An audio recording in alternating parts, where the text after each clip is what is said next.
दक्षिण कोरिया के राष्ट्रपति ली जे म्यूंग भारत के आधिकारिक दौरे पर हैं। सोमवार को प्रधानमंत्री नरेंद्र मोदी और कोरियाई राष्ट्रपति के बीच हैदराबाद हाउस में द्विपक्षीय वार्ता हुई। इस बैठक में दोनों देशों के बीच व्यापार, संस्कृति और तकनीक जैसे कई अहम क्षेत्रों में MOU साइन किए गए। बैठक के बाद आयोजित साझा प्रेस कॉन्फ्रेंस में पीएम मोदी ने कहा कि भारत और कोरिया का द्विपक्षीय व्यापार 2030 तक $50 बिलियन तक पहुंचने का लक्ष्य है। भारत और कोरिया का बायलैटरल ट्रेड आज $27 बिलियन तक पहुंच चुका है। 2030 तक इसे $50 बिलियन तक पहुंचाने के लिए हमने आज कई महत्वपूर्ण निर्णय लिए हैं। दोनों देशों के बीच फाइनेंशियल फ्लोस को सुगम बनाने के लिए हमने भारत कोरिया फाइनेंशियल फोरम की शुरुआत की है। बिजनेस सहयोग को बल देने के लिए हमने एक इंडस्ट्रियल कोऑपरेशन कमेटी का गठन किया है। जाहिर है कि 8 साल बाद किसी कोरियाई राष्ट्रपति की ये पहली भारत यात्रा है।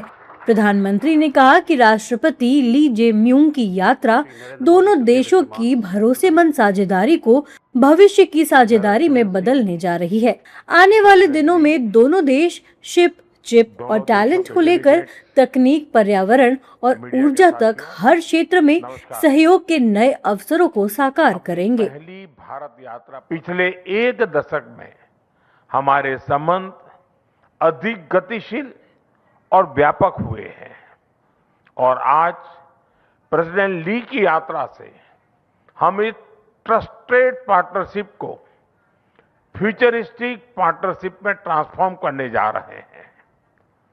हम चिप से लेकर शिप्स, टैलेंट से लेकर टेक्नोलॉजी, एनवायरनमेंट से लेकर एनर्जी, हर क्षेत्र में सहयोग के नए अवसरों को साकार करेंगे और साथ मिलकर दोनों देशों की प्रोग्रेस और प्रॉस्पेरिटी सुनिश्चित करेंगे।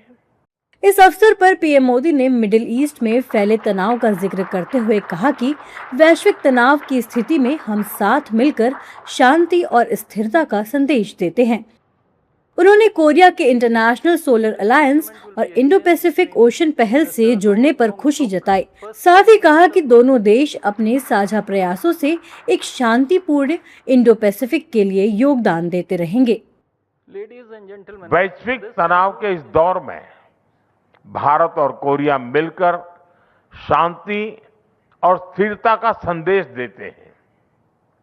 हमें बहुत खुशी है कि आज कोरिया इंटरनेशनल सोलर अलायंस और इंडो पैसिफिक ओशंस इनिशिएटिव से जुड़ रहा है। हम अपने साझा प्रयासों से एक पीसफुल, प्रोग्रेसिव और इंक्लूसिव इंडो पैसिफिक के लिए योगदान देते रहेंगे। प्रधानमंत्री मोदी ने ये भी कहा कि अगले 1 वर्ष के अंदर भारत कोरिया ट्रेड समझौते को अपग्रेड किया जाएगा। दोनों देश शिप बिल्डिंग, सस्टेनेबिलिटी, स्टील जैसे क्षेत्रों में सहयोग को मजबूत कर रहे हैं। साथ ही कल्चर और क्रिएटिविटी के क्षेत्र में आपसी सहयोग से फिल्म, एनिमेशन और गेमिंग में भी नए आयाम स्थापित करने की दिशा में आगे बढ़ रहे हैं।